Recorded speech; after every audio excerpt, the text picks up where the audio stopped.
صلی اللہ علیہ وسلم۔ ایک وقت ایسا آیا کہ اللہ تعالیٰ نے حضرت ابراہیم کو بہت زیادہ مال عطا فرمایا، اتنے اونٹ گنے نہیں جاتے، گائیں اتنی زیادہ کہ شمار نہیں ہوتی، بکرے بکریاں اتنی زیادہ کہ شمار، بہت زیادہ مال اللہ نے عطا فرمایا۔ اور ابھی کچھ عرصہ پہلے آپ پیچھے جائیں نا تو جو لفظ مال تھا وہ روپے پہ تو بولا ہی نہیں جاتا تھا، وہ جانوروں پہ بولا جاتا تھا۔ بہت زیادہ مال اللہ نے دیا، بکریاں گائیں اونٹ بیل بڑا کچھ۔ تو رب کریم نے فرشتوں سے فرمایا کہ واتخذ اللہ ابراہیم خلیلا، ابراہیم میرا دوست ہے۔ تو فرشتے کہنے لگے یا اللہ جسے اتنا کچھ دیا جائے اس نے دوست تو بننا ہی ہوتا ہے، وہ نوازا ہی بڑا ہے، اتنا مال، اتنے کھیت کھلیان، اتنا کچھ۔ اللہ کریم نے فرمایا جاؤ آزمائش کر لو، امتحان لے لو۔ فرشتہ امتحان لینے پہنچ گیا۔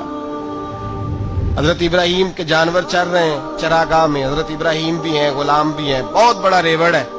آپ تشریف فرمائے، ایک فرشتہ آیا تو کھیت میں چھپ کے بیٹھ گیا اور بلند آواز سے کہنے لگے سبحان اللہ والحمدللہ ولا الہ الا اللہ واللہ اکبر۔ اب وہ حضرت سیدنا ابراہیم علیہ السلام کھڑے تھے تو وہ کھیت میں بیٹھ کے تسبیح پڑھنے لگا، سبحان اللہ والحمدللہ ولا الہ الا اللہ۔ حضرت ابراہیم کہنے لگے یہ میرے رب کا نام کون لے رہا ہے، بڑی اس کی میٹھی آواز ہے، کون ہے؟ ڈھونڈنے لگے، گھومتے گھومتے اس کے پاس چلے گئے، فرشتہ انسانی شکل میں، تو میرے رب کا ذکر کر رہا تھا؟ اس نے کہا میں ہی کر رہا تھا۔ فرمانے لگے یار ایک دفعہ پھر نہیں کرتا؟ تو کہنے لگا ابراہیم پہلے تو میں اپنی مرضی سے کر رہا تھا، تو کہتا ہے تو پیسے لگیں گے، پیسے ہیں تو کر دیتا ہوں۔ حضرت ابراہیم کہنے لگے بول تو کیا لے گا، میرے اللہ کا ذکر سنانے کا کیا لے گا؟ کہنے لگا جتنی بکریاں آپ چرا رہے ہیں ساری دے دے تو میں اللہ کا ذکر سنا دیتا ہوں۔ آپ نے فرمایا بس جا تیری ساری ہوئی، میرے رب کا ذکر سنا۔ اور پھر شروع ہو گیا سبحان اللہ الحمدللہ ولا الہ الا اللہ واللہ اکبر۔ حضرت ابراہیم علیہ السلام کیف میں، یار پھر ذرا سنا، نا علما وچ پھسا سانو، تو یار دی گل سنا سانو، ذرا دوبارہ سنا۔ میں پھر سنایا، ایک دفعہ پھر کہا، فرشتہ کہنے لگا بس جی آپ کے پیسے پورے ہو گئے۔ حضرت ابراہیم کہنے لگے چل ایک دفعہ اور سناؤ۔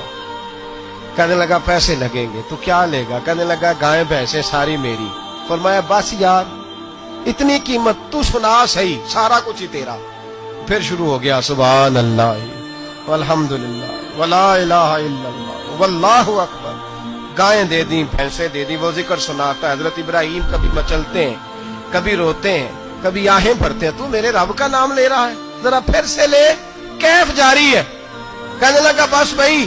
حضرت ابراہیم فرمانے لگے تو اور لے لے جو لینا ہے، مجھے ذکر سنا۔ اس نے کہا ابراہیم بکریاں میں لے چکا، گائے بھینسے میں لے چکا، اونٹ رہ گئے، سارے لے لوں گا پھر ذکر سناؤں گا۔ فرمایا جا تیرا ہوا تو ذکر سناتا رہ، میں دیتا ہوں۔ دے دیا، کچھ دیر ذکر کیا تو اب خاموش ہو گیا۔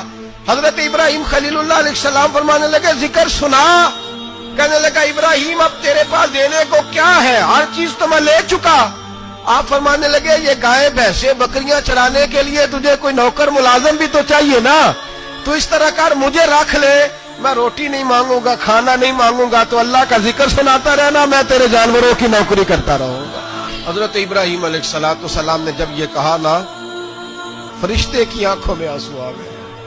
تر دامنی پہ شیخ ہماری نہ جائیے، ہم دامن نچوڑ دیں تو فرشتے وضو کریں۔ فرشتہ رو پڑا اور کہنے لگا ابراہیم مجھے سینے سے لگاؤ، آپ واقعی اس قابل ہیں کہ اللہ آپ کو اپنا دوست بنائے۔